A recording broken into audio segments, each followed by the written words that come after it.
all of my big life decisions are made by me questioning my life in my room at 3 a.m. saying like, what do I do? Really, econ, David. I didn't know that you know so much about economics. Really don't. I don't go about my day waking up thinking what mine am I on the very edge of my PPP. That's not how I make my decision. That's not how most people in our world make their decisions. That was too shallow for this interview. I feel like the UK economy and is quite a mess. It sounds like a Nike kind of advertising slogan. I grew up in mainland China and I went to an international school in Hong Kong for my IGCSE, and I went to Brighton College in the UK for my sixth form. This is all structural, there's no agency. Exactly. That's a really good question, David. I'm a bit shocked for that, like, I sound too pro.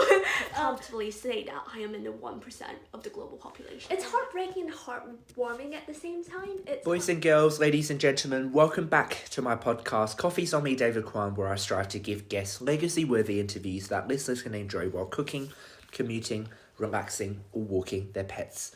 I've just finished my second exam on the fascinating paper of critical debates in education, policy, and international development less than an hour ago.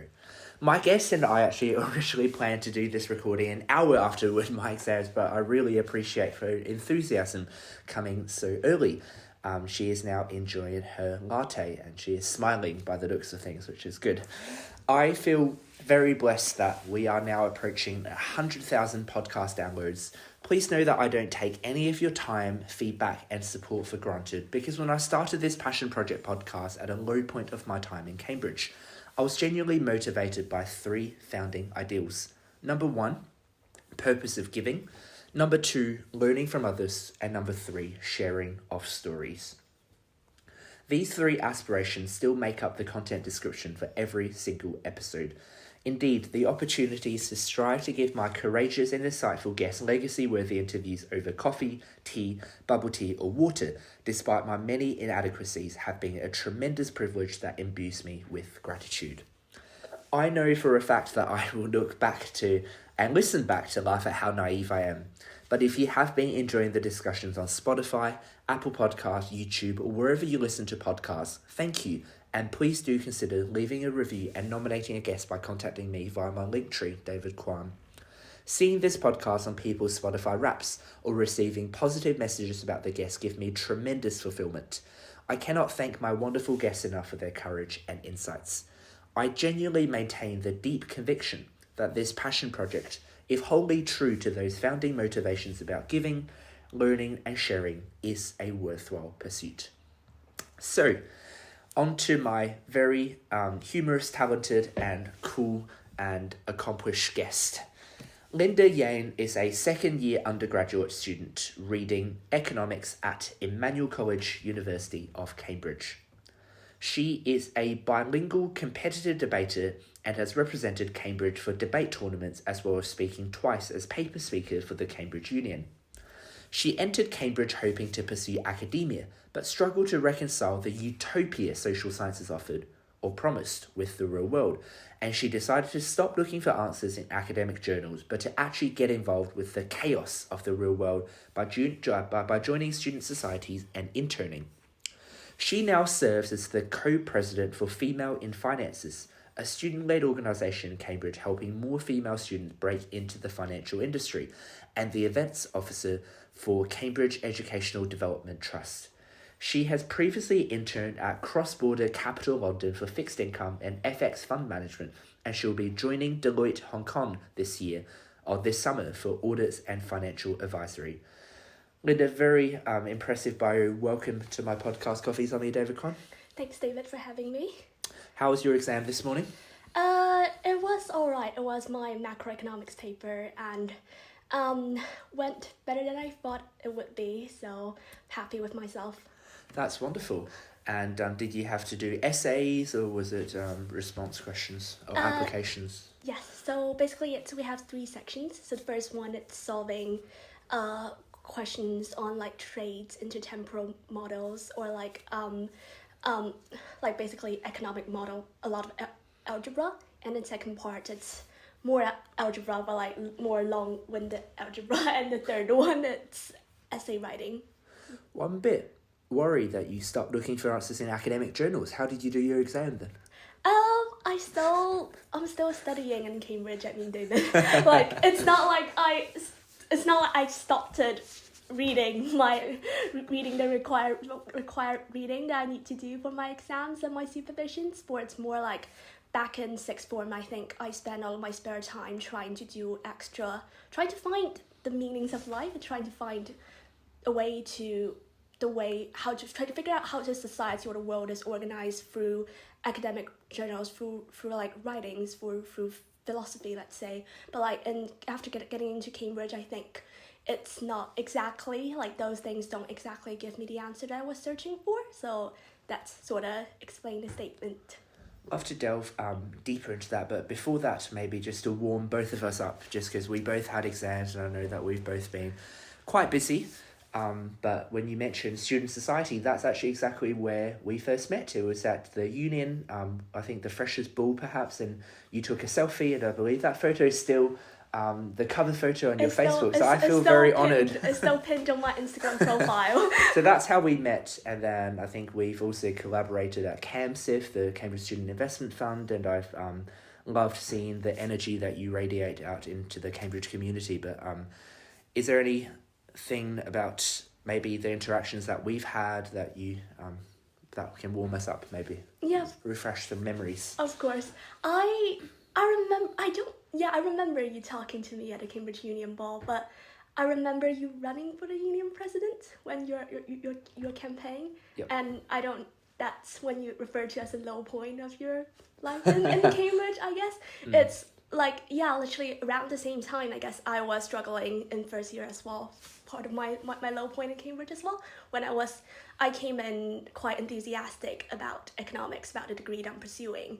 And when all of my peers started applying for Spring Week started, I started hearing a lot of people come in with different ambitions, with different goals, because I thought going to university, everyone will be engrossed in academic, in like reading books. But that was quite a shock to me, and like quite like the way a lot of the approach people take towards studying, towards life is quite counterintuitive for me as a fresher coming into university.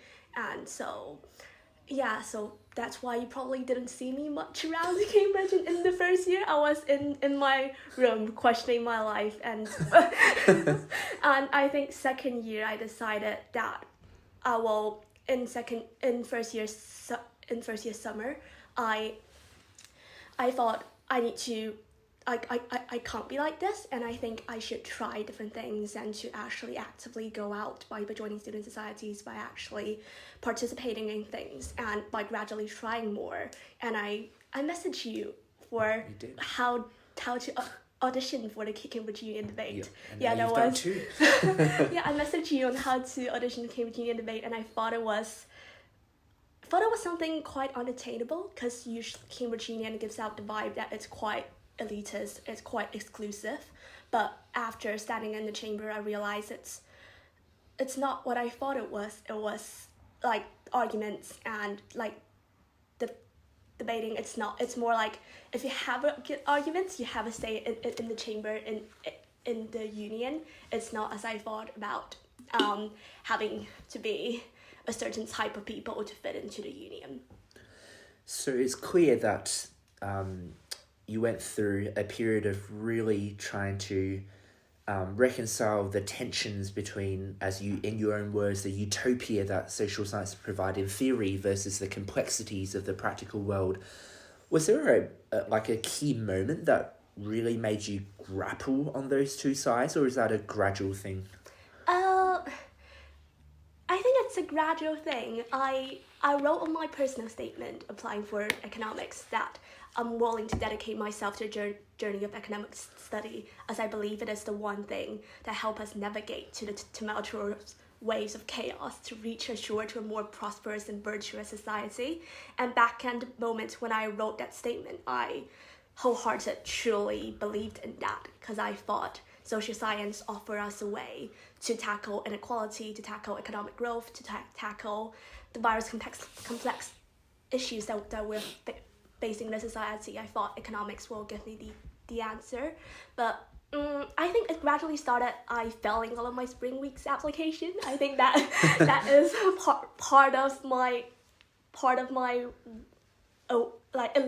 awakening kind of moment, like why the things that I used to tell Cambridge admission officers, the thing that I used to tell my boss, stopped getting me anywhere in job, in societies. Like I got rejected from other student societies as well. So I started thinking why the thing that I held on to for so long stopped it getting me anywhere, stopped it opening doors for me. And I remember doing a Morgan Stanley equity research interview. So the lady asked me, because I said I work on Cambridge Student Educational Development Trust, and I said I really care deeply about educational inequality. And she asked me, what would you do about it? And my first instinct was that I retrieved back to thinking about economic growth model, about GDP. Gini inequality index, or like Gini coefficient. Gini coefficient. Yeah. I think inequality, the measure for inequality, and I realized no, that's Lorenz curve. Lorenz curve, yeah. It's not the answer that they were hoping to. That lady was trying to prompt me towards thinking how would you invest in like schools, invest in like teachers, and like building schools and everything. My response was, that's a good point, but I never really thought about it.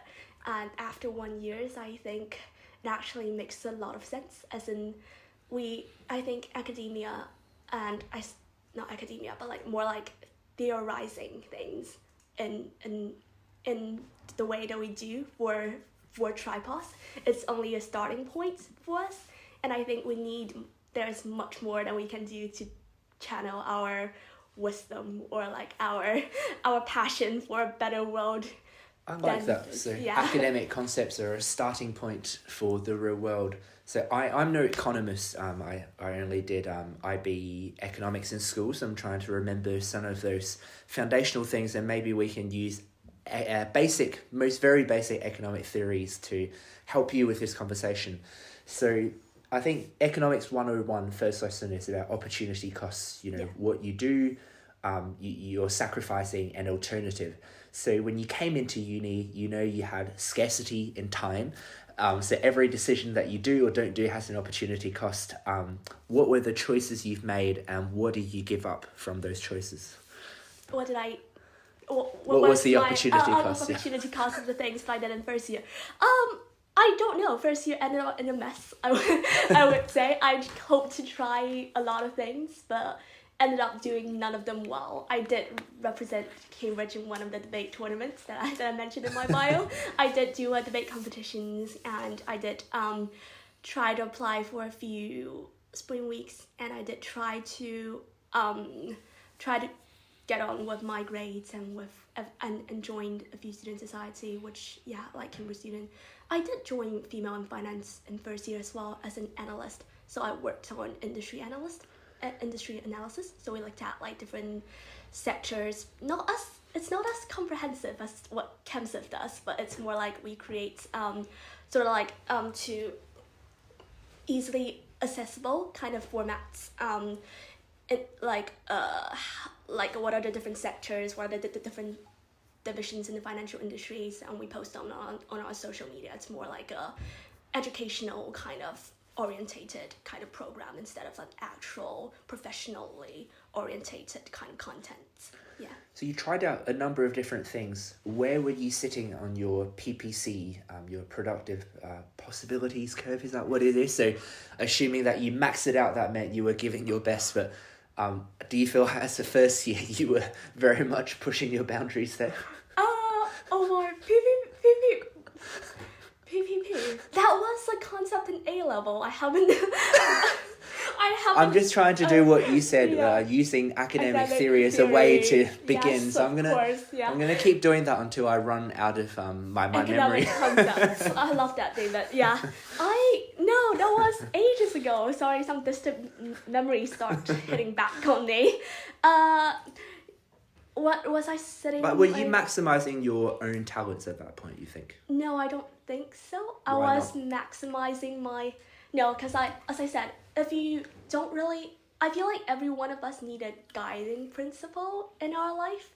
If I feel like in first year I did a lot of things, but in the middle of it, I question every second why I'm doing those things. It's more like I am entangled between trying to decide if I'm doing society's work. I'm like, do I go into academia? Do I do a bit more? So you're constantly thinking about the end goal. Yeah, and you weren't enjoying the process. Yes, rightly put. When you say end goal, does that mean your first job, or does that mean what you will devote your career to, what your legacy will be? Like, how far was the end?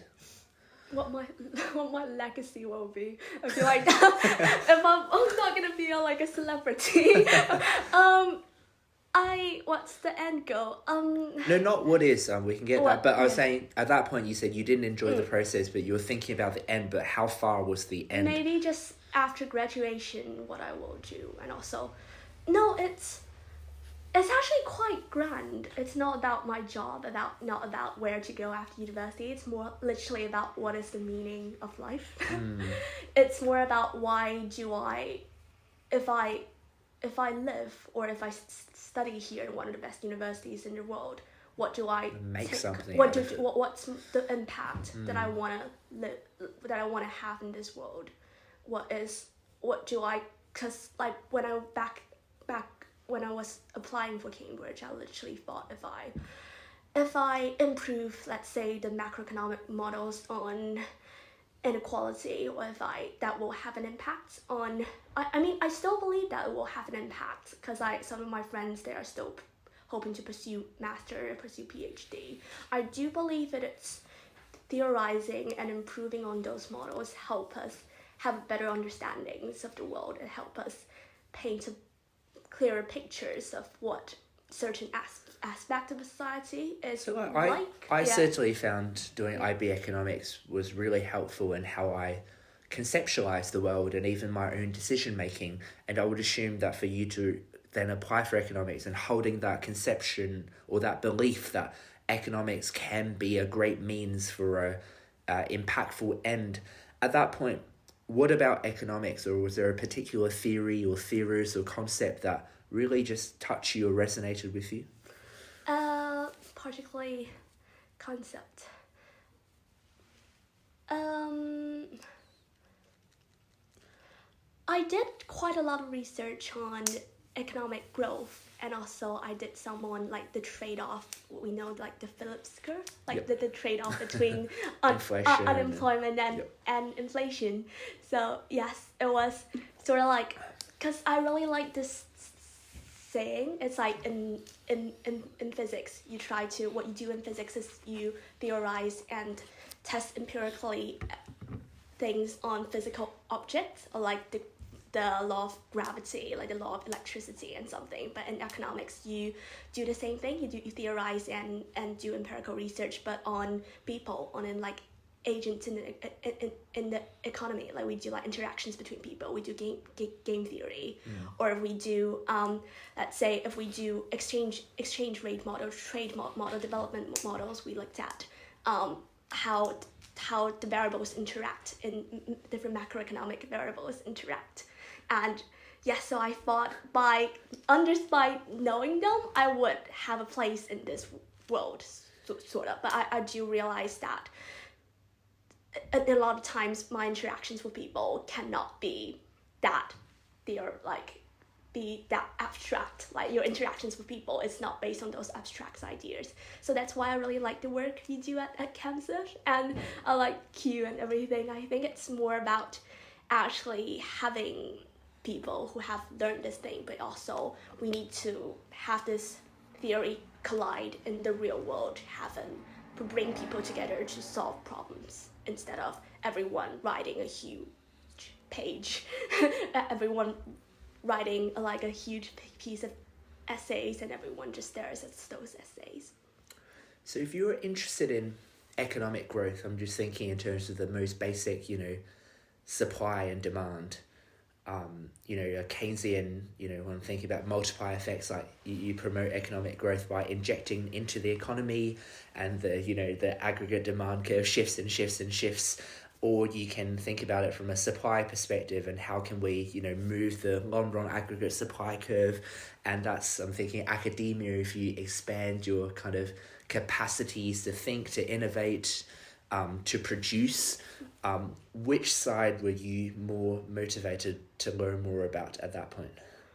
This is getting really econ, David. I didn't know that you know so much about economics. Really don't. No, but like that's a good point. I wrote my essay this morning on fiscal multiplier. I don't know. Like it's. I feel like my friends going into PhD economic research will advise on that better than I do. But I think both sides have really good evidence and good famous economists supporting them and backing them up. So both the supply side and demand side. We can go further into what the UK economy needs now, but but maybe that's not exactly the topic that we're hoping to discuss today. Okay. Well, back to your time in Cambridge then. You're now approaching the end of your second year. So, those times that you spent thinking about your life and the meaning and all the struggles and tensions that we talked about, what kind of externalities did that have on your life or others? Okay, so I think they give positive externalities. Okay. As in, I hope that they might as well give like negative externalities. Yeah, I think it sort of helped me trying to piece different sides of the world together. I sort of like with debating as well with my I did 2 paper speakers, so one on Western interventionism and the other one on feminism. So it's a lot about thinking about different I think it's, and with societies as well, with internship, it's a lot like every time I go into a place, I feel like I will have a grasp, understanding of a different part of the society that I am in, if that makes any sense. It's sort of like a completely different topic. So I used to do like models after models, but the difference in those models is mainly like changing assumptions or changing a few variables or changing like criticisms of by famous economists. But I think with actual the work, the internships or the other things that I do, it's every time I go in and out, I have a better understanding of a much more bigger part of the world, if that makes sense. Yeah. So you mentioned economic assumptions, all the models rest on ceteris paribus, every other thing being controlled.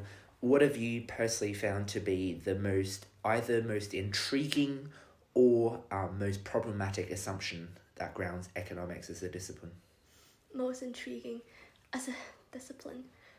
All agents are rational? That's a pretty cliche one, but pretty important one. I think the common knowledge of rationality, as I grow older, I think it makes empirical research, it makes theorizing in economics easy, but it doesn't, because you always have to compromise between like the neatness of theorizing with its applicability to the real world.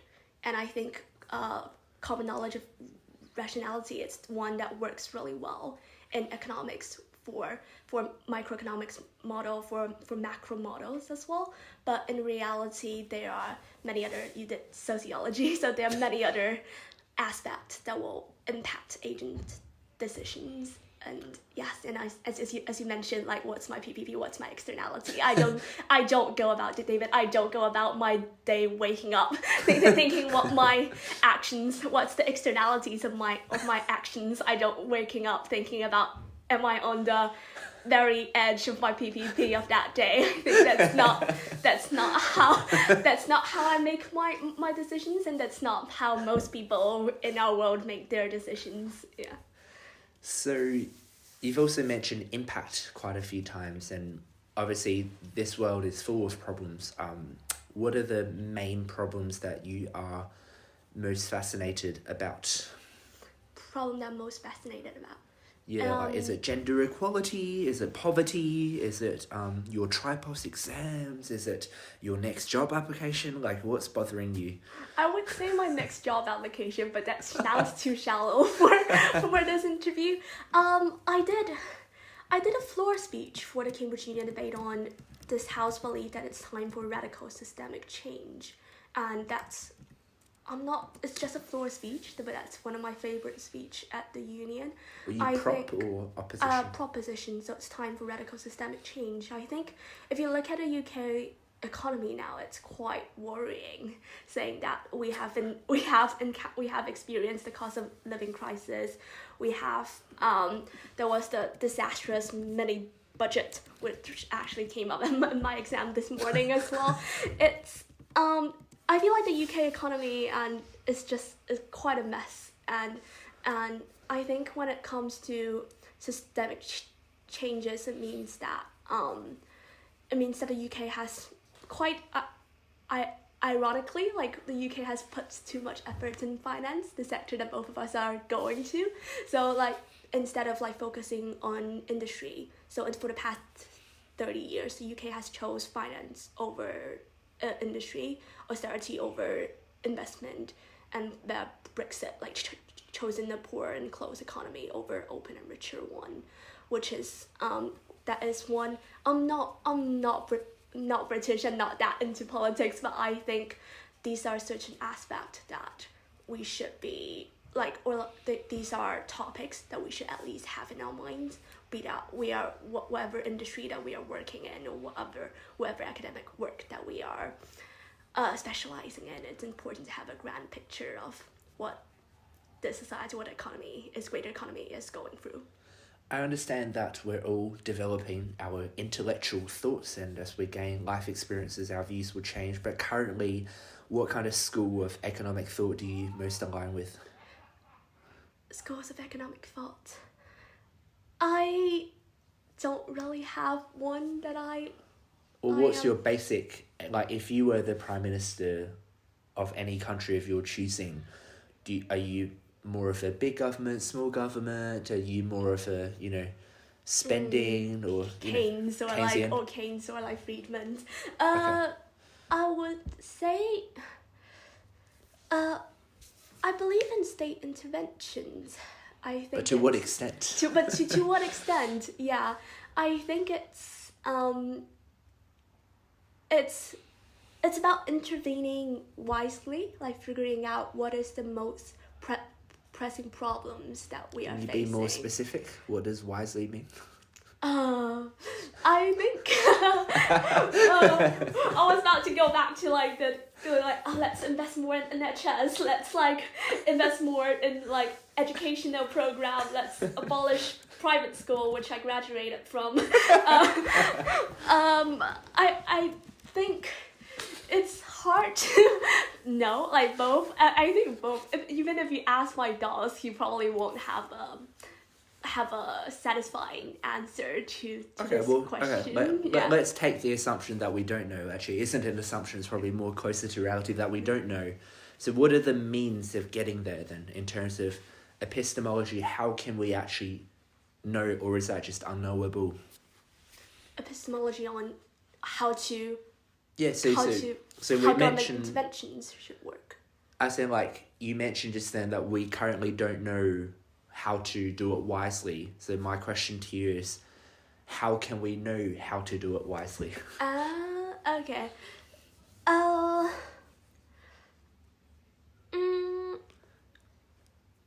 I think my take on this is that it comes a lot onto transparency of like government, of what politicians are doing, because I think there are a lot they are to what it's difficult to find, because as I wrote in my essay this morning in an exam, let's say there's government spending, because like the tax cut in 2022 tax cut is one of the largest tax cuts since 1970s, but like, is that going to stimulate the aggregate demand? Is that going to boost the output of the UK economy? It really depends on the capital market structure. It depends on the consumers' optimizations, and it depends on whether the tax redistributional or distortionary. It really depends on various aspects of things. So I think with all policy decisions or policy prescriptions we put for our economy, it's important to consider the various agents or stakeholders that it has an impact on. So on stakeholders that you just mentioned, if we try and map out the key players, that at least in economic models, you've got the government, you've got the consumers, you've got the corporations, the private sector, you've got the public sector, you perhaps also got intellectual through like think tanks and knowledge production, you've got foreigners. Each of them obviously have their own unique role in a complex, nuanced process of, entanglement. As you think about your career, sounds like you've pondered about contributing from an academic knowledge-making perspective. Your actions show that you are now thinking about maybe the greatest impact is through the corporate world. Tell me more about how you conceptualize where you fit in this complex map of different stakeholders. I think, as you said, like, people change. Like, we sort of go through different stages of our life trying to find out what is right for us, trying to tear down and reconstruct our conceptions, our image of the world. So at this point of my life, I hope to do more, because maybe I'm in my 20s have a bit too much energy to burn. I think I'm trying to do more work that is more about like talking to people, more about interacting with people, because I think but it might change. So that's why I call it kind of like the corporate world environment, because it's a lot of time about it's not exactly a good answer, I feel like. It's but corporate worlds give you opportunity to talk with people from quite different backgrounds, because in academia you are sort of in this small circle of really smart, really wise, really knowledgeable people who are dedicated to the field that they specialize in, but that necessarily means that their goals of life, their perspective of the world is quite narrowed and limited. But if in the corporate world, I think you have the exposure to much more different people from different backgrounds who hold different beliefs or have different stakeholders. Let's say you are able to form a better understanding of, have a more direct exposure to the different people. Yeah. So one of the things about the corporate world, and in fact the West in general, is just how much it, especially in the past, 40 years with the kind of neoliberalism, for example, trying to measure everything, trying to count everything, trying to promote, universalizing theories where, everything needs to be quantifiable, is all data-driven, and this hegemony of science that has developed. There are obviously advantages to that. You could argue that if you can measure something, then you can kind of manipulate it and understand reality, and you can be more efficient with that kind of private sector efficiency. But I guess on the other hand, as you would know from economic models, that the world is far more complex and not everything can actually be measured, and that there are, as you mentioned earlier, diverse perspectives from, people who are not just in the elite circle, whether that is intellectually or financially. So for you, and your personality, you as an ENFJ protagonist, what do you kind of feel like is your strength, and how can you use your talents in across different spheres? That's a really nice question. That's a really good question, David. I think I would say I feel like at this stage of my life I haven't exactly figured out. I figured out what I kind of want to do, what a career I want to pursue, but I haven't exactly figured out if by my own strength is able to challenge kind of the I think, let me rephrase that. I think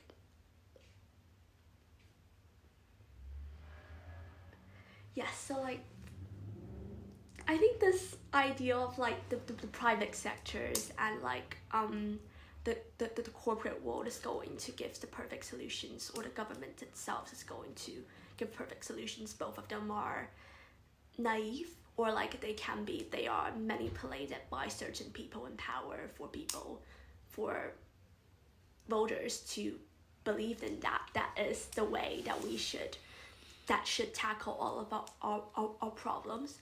So I think there are many efforts from people with different expertise for trying to come up with their own solutions to it. There's like people working in politics trying to push for reforms through like a political means, and there are also people in the corporate world trying to do corporate social responsibility kind of projects and programs, and also NGOs and effective altruism. So like sort of like people trying to do this through volunteering, through charity and everything. So I think that is one of the key questions that everyone in our generation have to ponder on. It's like, what is the exact, I think it's multi-dimensional, sort of like trying to look at what are the different, is it from public sectors, is the changes or the systemic changes, is the actually impactful breakthrough coming from the public sector, or is it from the private sector? Does that come from academia, or does it come from technological breakthroughs, or does it come from charities work? I think myself is also in that process of trying to figure out which sector to work in. And also I feel like I don't exactly, at some points I feel like I don't really have that much autonomy on my side. Like I can apply for private sector and public sectors, but it depends on ultimately depends on which takes me where I land my jobs at. So I feel like for people graduating even from Cambridge, from Ivy Leagues, it's not exactly up to us to choose. I mean, we can have a as I said, I stopped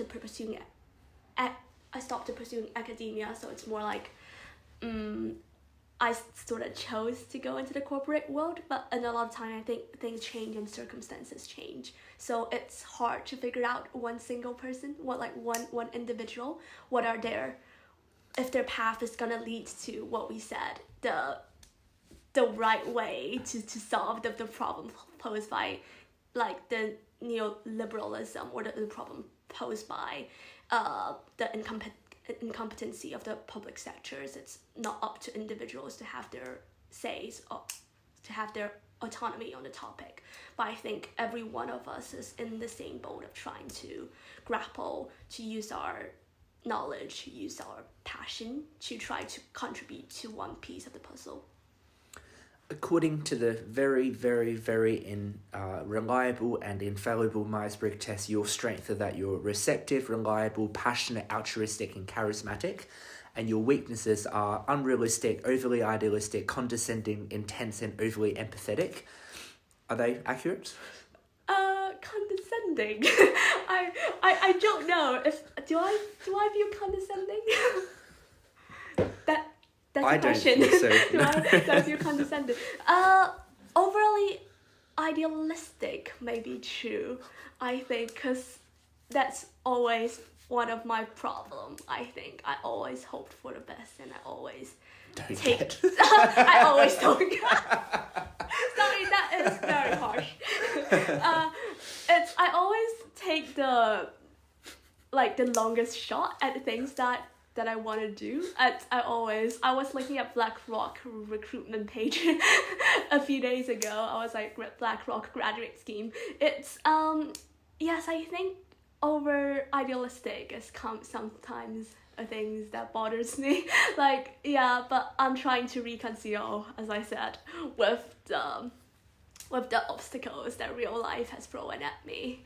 Yeah, and So beyond all these intellectual pursuits, let's just try and understand you a bit more. yeah. What excites you? Like, what gets you out of bed and hopping around and smiling? Like, what thrills you? What gets me out of bed? Having to go to supervisions and exams.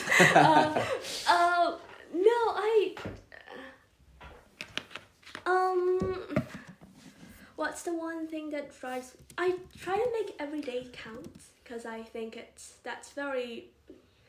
Don't count the days, make every day count. That's where does that quote come from? Probably like That Dr. sounds- Zeus. Okay, that sounds like a Nike kind of advertising slogan. Just do it. Just do it. I just wrote a whole essay criticizing Nike for their Gale effect. But, anyway, sorry. Okay. It's up to you now. Yes, but what gets me up in the morning? Just makes every day count. And for a long time, debating gets me up in the morning as well. I really So do. you get to be patronising and condescending and debating. Yes, exactly. Exactly. It's really, really fun to be. And you get to be able intense and idealistic. This debating is your thing. Oh my god, that's very accurate. Yeah, I think the argument and the ability to defend yourself and to criticize other, especially getting recorded and live streamed on YouTube, it's much a privilege. So that's something that I do really enjoy. Yeah. So we talked a fair bit about Linda at uni. Who was Linda in high school? I'm assuming very academic, as most people in Cambridge are. I'm assuming someone who had high aspirations for the world and someone who tried to make the most out of their gifts. Tell me about anything that you feel comfortable about from your childhood. Okay, so I grew up in mainland China, and I went to an international school in Hong Kong for my IGCSE, and I went to Brighton College in the UK for my sixth form. So I did quite academic much through my entire life before coming into Cambridge. I do have other hobbies besides doing my homework and going to exams. I do debating, I play tennis, and I do a lot of arts as well. I paint quite a lot. Yeah.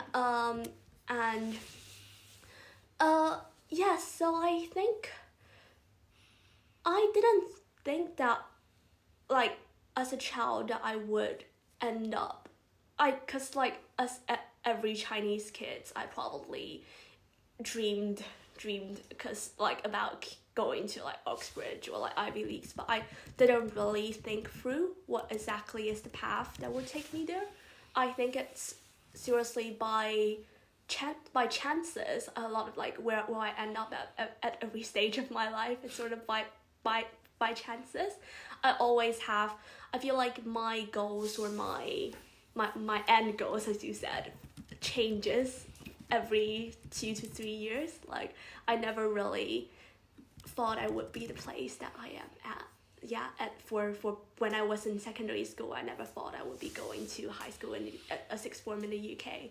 When I was in Brighton, I thought of coming to Cambridge, but I wanted to do biochemistry at first. And I somehow picked up economics halfway and ended up getting into economics at Emmanuel. And I thought I would dedicate my entire undergraduate degree to pursue academics, and ended up here having this conversation saying that academics doesn't work. Yeah, my daughter's gonna be really mad at me for this. Yeah, but yeah, so I think that's pretty much how my childhood. Yeah. So before you made the big decisions to like move countries, which is massive, it's, you know, I don't, even for me moving at uni, I feel like it's a transformative experience. I can't imagine being a teenager even contemplating that. How did you walk me through the process? Like, how did you come about with an idea? And if you have an idea like that, do you talk to your family? Is it your teachers? What's your support network like? Paint the picture of how Linda's big decisions get made. It's by pure chances, David, as I said. I moved to Hong Kong because of my family decision and came to UK because of my family decisions. So I made none of the two big choices in my life by myself. There's no agency. There's all structural. There's no agency. Exactly. It's always like, I feel like all of my big life decisions are made by me questioning my life in my room at 3 a.m. saying like, what do I do with my life? And my life pushed me somewhere. Literally, every big life decision sort of go like that. But I guess my strength is that no matter what kind of circumstances, no matter what strange things that life throw at me, I sort of just start adapting to it, and I'll try my best to make the most of the school, of the circumstances that I got put in. Yeah. Do you have siblings? No, I'm the only child. And what kind of values do you think your parents modelled and tried to instill in you? I would say my dad really taught me to be an independent person. So I remember I was watching like a Disney princess film back in primary school, and my dad. So basically, we were in the mall trying to buy like films to watch, and my mom picked this Disney princess film, and my dad very strongly disapproved of it, and say that it's totally dumb to watch princess film, and so he started watch like BBC documentary with me for the next few years, and I think that's still the mindset that I carry out with me up until university, to be able to. I'm not throwing shade on Disney princess film, no, but I think it's about taking responsibility and being ambitious of what you are capable of achieving. And up to this stage, my parents are really supportive, and they encourage me to look for jobs in the UK and to take up things that I want to do. So one of the things that I really kind of again goes back to that point about you having aspirations and trying to have an impact. I know that you spent some time during COVID lockdown doing some voluntary teaching for children in rural China. That sounds fascinating. Tell me about that. Oh yeah, so it's basically I am still like quite passionate about like quite interested in like educational inequality. I think it is the one thing that it's one thing that bugs me the most, is that people have different access to education, because like I think it is the most empowering tools to be able to learn and to able to have a good education it really makes a big impact on people's life. So that's so it was so basically I got connected with, it was one of my friends. She's working on site for like left behind children in Sichuan, and then so I got connected with her, and they ran a program of like teaching, and also with primary school students it's more like teaching like Chinese, maths, and like a bit of science and everything. And with like younger kids, it's like bedtime stories. So what we do is like I did online teaching, and we do like recording for like bedtime stories for those kids. Yeah, I think it's quite I really enjoyed the experience, and also always comes back to me to sort of to cherish the kind of opportunity we have here in Cambridge, because it's sometimes it's it's quite heartbreaking to think that some people in this world with the same talent, the same aspiration, the same drives as me will not have access to this kind of opportunities that we are, the two of us, and the many of us here in Cambridge is privileged to have. So so one thing of me is that it sort of, that doesn't really wake me up in the morning, but it's more like, but it's definitely something that keeps me going. And also another aspect is that I do think it's down to us through volunteering work, through like creating opportunities, creating platforms for these people to trying to break through the structural limitations that are imposed on them. That's really interesting, I guess, when I think about the structural and when I think about educational inequality and access. I used to perhaps think that it's just a lack of concrete physical resources where, as you mentioned, everyone seems to just have these aspirations, but it's who can get the means. But actually, if I think about it from a Gramsci kind of cultural hegemony perspective of what's common sense or class conscience or Bourdieu's cultural capital, perhaps the biggest challenge is that I think Bill Gates may have termed it like poverty of ambition. Because you don't have role models, you don't even know what is possible, then how could you envision? And therefore, you kind of go through not even knowing how much you could actually achieve and do with your life. Yeah. So as you were volunteering with those rural children who obviously lacked lots of financial and structural access due to those barriers, how much of it, you use the word heartbreaking as well, like just elaborate more on why was it heartbreaking and just what did you notice at that point and what did it teach you? I think it's heartbreaking and heartwarming at the same time. It's heartwarming to see that they are curious, like they are passionate, they are smart, like they are like us. But like and like then they really have a curiosity and the drive to learn. But also, as you said, like poverty of ambitions, sometimes it also forces me to, how much do I tell them about my life in the UK? Sometimes, as in, it's encouraging for them, but not condescending, or feel like bragging to them. It's a lot of times when, I think, when you're talking to people who have born with different privilege or from different social classes, it's more like, how do we create opportunities for them without feeling like we are just like giving out our kindness in a condescending, patronizing way. So one of the girls that I was like in a bad time story that I told, I was like, so oh my god, I can't exactly remember what was the story. I'm sorry, David, but I remember like I said on the very last, like, what's the takeaway from this story? It's like always know that you are capable of achieving more. But that statement itself, it's nothing in a sense, like, because what exactly defines achieving more for those kids, like, given the resources, given the family that they are born in.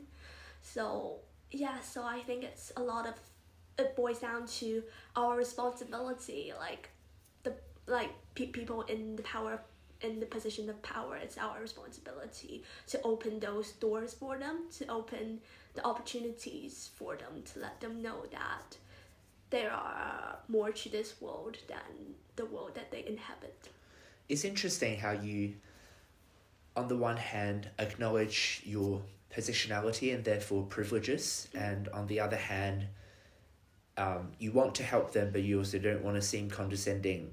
So I guess if we do not a role play, but a imagined scenario where instead of these children being distant people what if that was your daughter or your son, what would you actually tell them? Because sometimes, when it's people we care about, we would tell them the hard truth, no matter whether that harms our reputation or whether that hurts them, but you want to do whatever is best for them long term. So if that was your son, your daughter, your nephew, your family member, what would you actually tell them?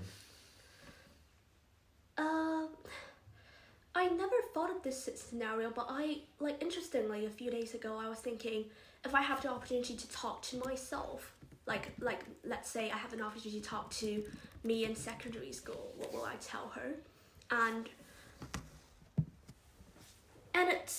I figured out that it's almost like up until sixth form, I kept this really thick diary of I wrote achievement that I made, I literally wrote when I got into Cambridge. It's like, there's 14 years old me, you got into Cambridge. Yeah, it was, but in the past 2 years, I feel like I've changed so much that I can't exactly find a good way to communicate with that girl back then. It's sort of like there was at one point of my, it sounds very, very radical, but I was like, there was this quote from this film, like, I miss the girl you were, like, many will, she was easier to kill. And it's sort of like, I would kill myself. It's not like kill myself, but it's kill the naive image that I hold of working hard and being and following instructions, and sort of working hard, being listening to what your parents and your teachers have to tell you, and that will get you to where you are. I think that was the kind of leading principles that I have up until going into university. But then I realized all the opportunities, the good opportunities, the way to actually challenge yourself, to make yourself notice, to make a big impact. It's actually less so about following instructions, it's more about finding ways to disobey instructions, to walk into doors that you're afraid of going into, to actually ask for opportunities that you are deemed that people around you, when your parents may deem that they are too big or too good for yourself. So yeah, I don't know. It's kind of like a radical statement, but me. It sounds like myself, you are never satisfied with the status quo. And can you give me some examples of you perhaps disregarding certain rules, or breaking through that stereotypes or barriers that you were talking about just then? Status. Yeah,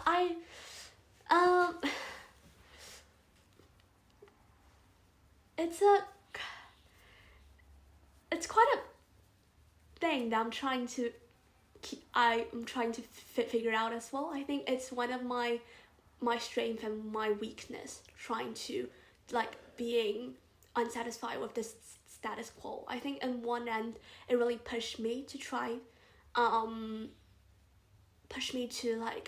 different things and try to sort of to go for opportunities that no one else would if I'm satisfied with the position that I was in, I wouldn't go for. But also that there are chances when I keep feeling like I wasn't doing enough. Yeah, there's this constant tensions that I experience. Yeah. So that's so interesting how through the transformation you almost felt like an old part of you was almost killed to it's given that image of that rebirth and that total annihilation of a particular set of perhaps beliefs or value systems or worldview. Mm-hmm. How many times have you been killed? Oh my god. But before this interview, FYI, David said don't mention you killed someone, and I was like Linda killed herself multiple times in her lifetime. I would how many times have I been killed? Multiple times in my life, David. I hope people listen to the full recording and not take this out of context. Yeah.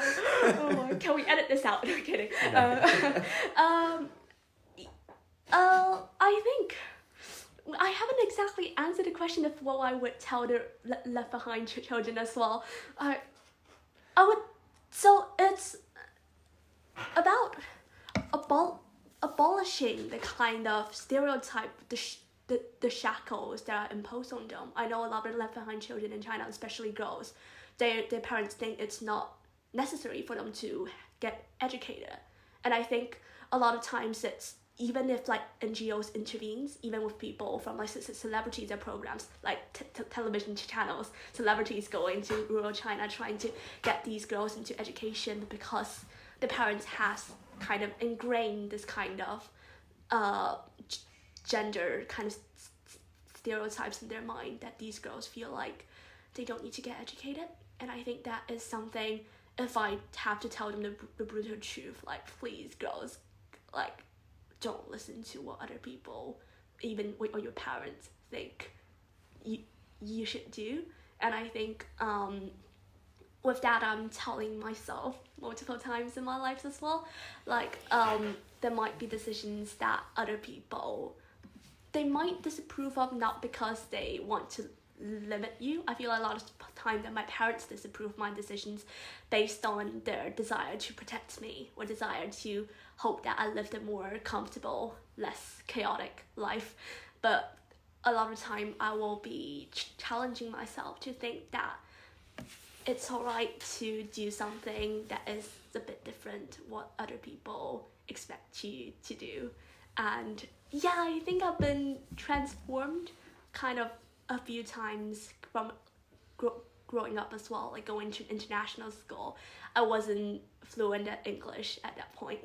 Like, I got not exactly bullied, but a lot of my classmates they literally tease me back in international schools because I couldn't speak English fluently. And one of the main reasons I got into debating, that reminds me, I was at an Oxford summer program, and this lady gives a talk on one of the Chinese technology company and said something that it's very biased about it. And I was really fumed. I raised my hand trying to give a rebuttal against it, but couldn't exactly phrase myself in a strong way. So that was one of the reasons that got me into debating, because I think we should have the ability to, through speech or through any other means, have ability to tell those other people who want to impose their wills on us to shut up. So we see Western intervention, back to your debate. So I know you were proposition and you were pro-intervention.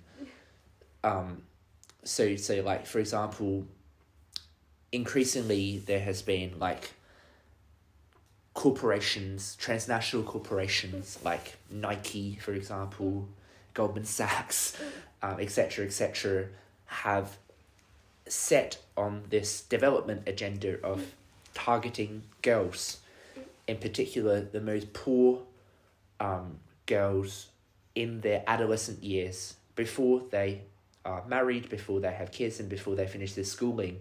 Because the idea is that it's a ripple effect, that if we can get these girls in basic education, then they can perhaps delay pregnancy, they can build the skills for a career, marry later, and that would then set them on a better path of earning for themselves. And statistics which are actually deeply quite flawed about, like Sheryl Sandberg, like saying that, on average girls invest like 90% of income back to the family, whereas boys only invest 30%, which is actually proven false. But anyway, that is the deeply held, I guess, discourse, as a rhetoric in the modern development space of the girl effect, where you invest in a girl and this ripple effect goes off and it's all happy days. So that's a form of, I guess, Western intervention. But do you feel like that is something that we need to do more of, or through your intellectual academic studies that you actually think there might be unintended effects that limit the effectiveness of these interventions? Cool.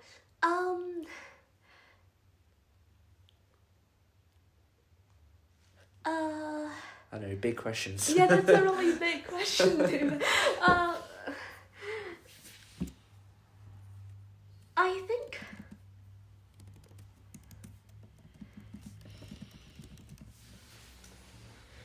I think there's always this two arguments saying that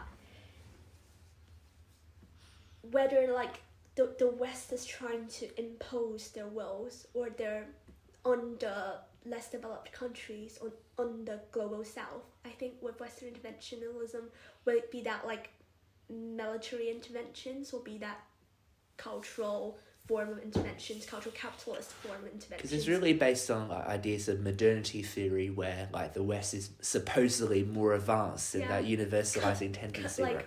Coloniality. Coloniality, consisting. Yeah. Even though the formal colonial rule had ended, but the amplification. Du Bois theory, isn't it? Yeah. A bunch of socials. Du Bois wrote quite a probably I guess he's more racial perspective with the veil.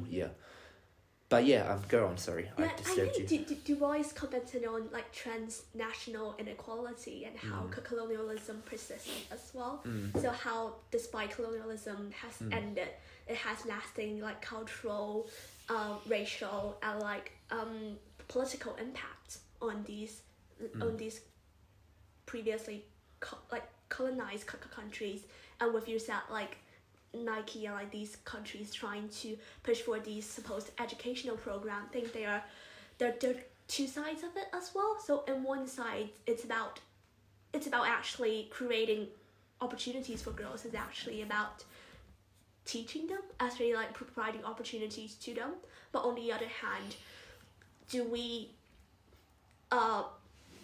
is these forms of interventions, do they really consider what are the communities, what are exactly the situations, community, the kind of cultural context that these girls are facing? So are we imposing a kind of theory, a point of like in economic, when we do in the development economics, a lot of time when the Washington consensus, it's sort of like when these countries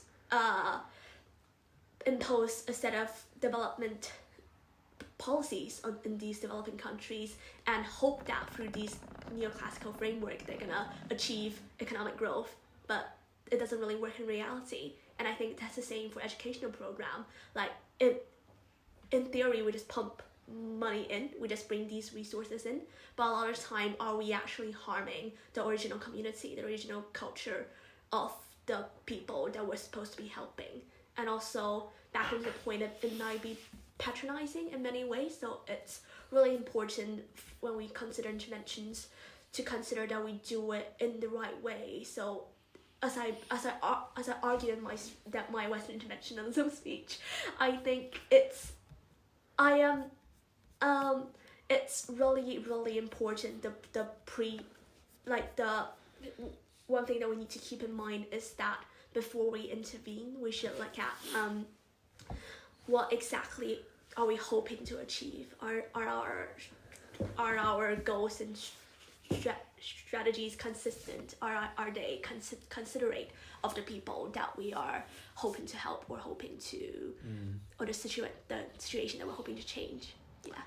Yeah, because I guess what is so thought-provoking is that even by raising the questions that we have been raising, we're essentially already taking on the assumption that we are better, more advanced, and even though we may not know the precise means of helping, but the fact that we think of ourselves as a position of being more capable is already, I guess, a demonstration of the continual coloniality. I'm just thinking about like Said's like Orientalism. I don't know if you read much into that. So that's basically like how the East or the Orient is like a social construct created by the West, the Occident, I think, and it's like a a kind of like a Western kind of style of dominating, restructuring, and kind of having authority over the Orient, and that makes like the non-Western world or the non-dominant group to be considered like inferior,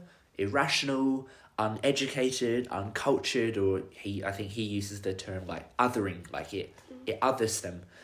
And I think what happens with these interventions, such as the Nike scale effect, is that in order to prove this as a theory of change, Nike goes about, collecting as much data as they can, their questionnaire. It's very intrusive.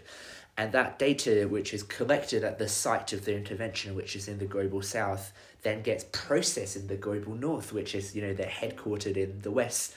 And what you get is that those people in the periphery, right, in the global south, then became essentially merely exist as case studies, as data. They're not important in their own right, but their value comes from provided, like, to be known. They're a mystery to be known, whereas the West, with their data, can then make theories and become experts, and and I think that exerts control over them, and that's very much kind of the post colonial critiques of what you talked about with interventions. And I was wondering, you having this both Eastern perspective, having been born in China, and now coming to the West and be infused in the Western political, economical, philosophical thought, how do you grapple with the tension between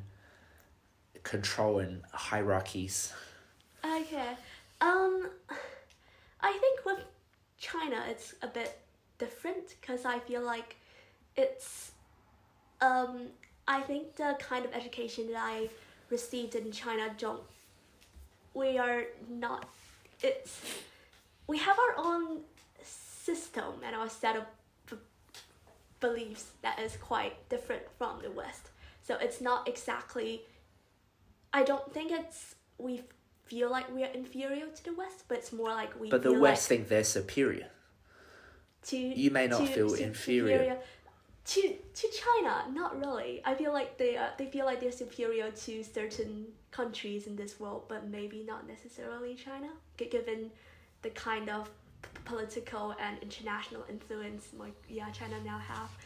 So but I definitely agree on the point that it feels superior to many other global south countries. And do you think that's fair? Is that right? It's no, I don't think that's sorry. A very passionate yes, no. Sorry, no, I don't think it's right. Adding on to I think one of the research that I looked at is that African Caribbean academia researchers, they have been asked to do their academic research on infectious diseases or indigenous research or animals and stuff. Well, and because their epistemologies or ways of knowing their the stories that their elders pass on, it's not so-called scientific necessarily, but their indigenous knowledge streams have consistently and systemically, perhaps arguably, been undervalued by the West, which prioritizes science and policy, science and measurements and quantifiable things, right? Yeah, I think it's on a global scale, but it's also on a national scale. As in, as you said, the people who are in power trying to appropriate they try to aggregate the lives of people who are in less powerful position into data points. I think that exists as a global scale, but also as a national scale. A lot of time when we looked at people in power, people who are high up in the capitalist structure, as we look at CEOs of big corporations with data, with a lot of data. A lot of time our lives is sort of just encapsulated in a few data points as well, and we got to make those billionaires profit off us, right? So it's more like this. It's on a global scale. I think the West is doing it on the global South, the developed countries doing it to the developing countries. But in developed countries, in the UK, I think the people who are have more capital, people who are in position of power, they abuse people who are in the lower income or like the racial minority as well. So it's more like with big data, with technology, the way of exploitation, the way of power has shifted into in more like invisible ways. But so there's no direct like explicit exploitation, but it's happening in invisible ways, and it's something that we should all be aware of. So it's something that we should definitely look into and to speak out against. A broad question, intentionally so, but how or where do you see yourself in the privilege hierarchy, whatever that means? Good question. I was talking to my mom that day, and there's this survey. I think if you're earning above, I can't exactly remember the number, but if you're earning above a certain, it's not that much, you're amongst the richest 1% in the global population, and I can comfortably say that I am in the 1% of the global population, and that is quite frightening, because you thought like I always know that I'm privileged, like being able to sit here, like being able to study here, it's privilege, but it's quite frightening to consider on the grand scheme of things. Like maybe I'm not even just 1%, maybe I'm the 0.2% of the entire global population. So yeah, I think I'm very privileged in that aspect. I mean, I'm not the Prime Minister of the United Kingdom, but it's a lot of time I do think the resources, the education, the opportunities that I have access to are quite rare. Yeah, so it's yeah, so Do you feel grateful? Or you I should feel more. I really shouldn't hesitate to say yes, but I feel grateful, but also there are times when I feel like the world really shouldn't be like this. It's this argument is behind this veil of ignorance. Would you choose to live in the world that we inhabit nowadays, or would you choose to live in an alternative world that's ordered differently, with this drastic wealth inequality, with this drastic inter-country kind of inequalities of opportunities? Is that a world that you will happily inhabit? I mean, there are times when I feel like, because I'm here in Cambridge, I feel like I deserve of these opportunities. I have such talent, I have such passion, such ambitions. It is my right to enjoy these opportunities. But if behind this veil of ignorance, if you are not born, and you can be born in any household on earth, it's really quite, I think none of us in Cambridge would want to inhabit that world. If none of us will. So it's like that thought experiment of, would you take a chance of re-entering the birth lottery? And most of us probably would say no. Yeah, exactly. Mm-hmm. Okay. Wow, that was very deep and very intellectual. It's clear that we've both been in exam mode. Lots of theories and lots of ways of thinking. Yeah. Have you enjoyed it so far? Has it been? Love it. Yeah. I guess, again, the podcast is about giving you a legacy-worthy interview, a piece of recording that you can look back on in 10, 20 years' time, you can give to your kids and family, and that captures a snapshot of who you are now. We will both look back and kind of laugh at all the things that we've said, but that's precisely, I think, the fun and the point of it. Is there anything else that you want to discuss in here, to keep in this recording, or else I've just got a couple more to wrap up for you? Not really, David. Can just go ahead with the rest. Yeah. Second to last then, who are your role models, and how have they influenced you?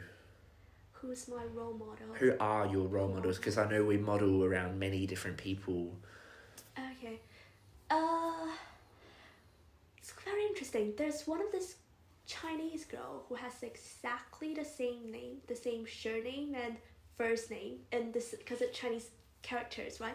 The three characters are exactly the same. Like Lu Hanyang as me. She graduated from Harvard doing biochemistry, and she started her own tech startup. So this is like the alternative, had you done? The parallel. The parallel, yeah. That was the one. She was the girl who prompted me. I thought I was about to go into biochemistry. You thought you were her. No, but like, yeah, she really inspired me. It's like, yeah, I think she did her undergrad at Tsinghua, and she got her PhD from Harvard. And yeah, because I first noticed her because one of my friends will literally send this newspaper article to me. It's like, is this you? What the heck? But yes, I think she really opens up, as you said. Then you need people who shows you what is possible. I think she comes from a similar background as me, from a middle upper income household in mainland China, and she Same city. Not same city, not same city. Parents. That would be very concerning. You look exactly the same. That would be very concerning. But yes, yeah, I think she was one of my role model growing up. I think she really... Does she know you? No, she doesn't. But there was one day that I received an email to my Cambridge email address asking, are you Dr. Yang who majored in biochemistry? Literally, I woke up and I was like, oh, yeah. I don't know how that lab in China found me, but I'm pretty sure they mistaken me as her. Yeah. So yes, she was one of my role model. And who else that I am? The managing director that I worked at for CrossBorder Capital London. He used to be the research head for Solomon Brothers, one of the most profitable banks on Wall Street back in the 70s, I think. He did a lot of macro research, and he's quite dedicated to looking at like global liquidity and looking at different macro aspects, and he's quite good at making money as well. As a bonus point. So yes, I think my role models are all people who I really admire people who have a goal and is quite persistent in pursuing them, and it also like people who are bold enough to go into big institutions and to leave them to start their own company. I'm quite admires those people who take unconventional paths. Yeah. Mm-hmm. Final question then. What's one message, quote, or saying you wish every educator, kid, managing director, people with your name, without your name would promote, and every child would internalize and, think about the Linda in China who, had these breakdowns at 3 a.m, questioning life, then got killed and then rebirthed again, became stronger, more resilient, better, moved to Hong Kong, going to UK, Brighton, getting all those A stars, coming into Cambridge, feeling a bit lost, and trying to reconcile the tension between the theory of academic promises of social sciences utopia versus the practical complexities and realities of life, as you had witnessed, helping out the rural children. When you factor in all of that, and also thinking about your debating achievements, winning the prizes in Hong Kong, in Shanghai, I think, speaking as a speaker for the Cambridge Union, not being sure which side you were on, applying for jobs, getting rejected, but also getting offers, working in the investment fund, all the things that you have done leading up to sitting here with me to grab this coffee. Sum it up in your life philosophy and what you would recommend to children and perhaps even your kids. I'm a bit shocked for that. Like, I sound too pro. I would say always go for what you want. Certainly in one sentence, that go for what you want. And go for exactly what you want at that moment, at that point of your life. Because it's sometimes when we make decisions, I feel like it's not just other people who may impair our decisions, ourselves a lot of time. I think self-talk a lot of times will make us choose the wrong decisions. We might always think that, oh, maybe making this, although my intuition tells me that I am drawn to these opportunities right now. But maybe if I think like on a safer side, if I have to take a safer options, it might benefit me in a few years time. But one lesson that I've learned like growing up in my 20 years life is that always go for the one thing that you want at that point of your life. Always go for that debate auditions that you want to go at that point of your life. Always apply for that school that you want at that point of your life. Always ask to go to coffee with the person that you want to have a conversation with at that point of your life. So always do that one thing, like believe in your gut, believe in your intuition, and don't be afraid of what other people think or what yourself sometimes will worry.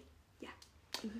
Thank you very much, Linda. I appreciate you at this point wanting to sit here and to share your life story and advice, and I think I've definitely learnt a lot, and the intellectual conversations that we're having is very much appreciated and lots of food for thought, and I look forward to discussing more with you off the record as well as we both progress. But yeah, thank you again for your energy around Cambridge and for your support during my Cambridge Union presidential campaign and at the Student Investment Fund and for the Entrepreneurship Society. But it's lovely having you in the community, so appreciate it a lot. Thanks, David. Yeah.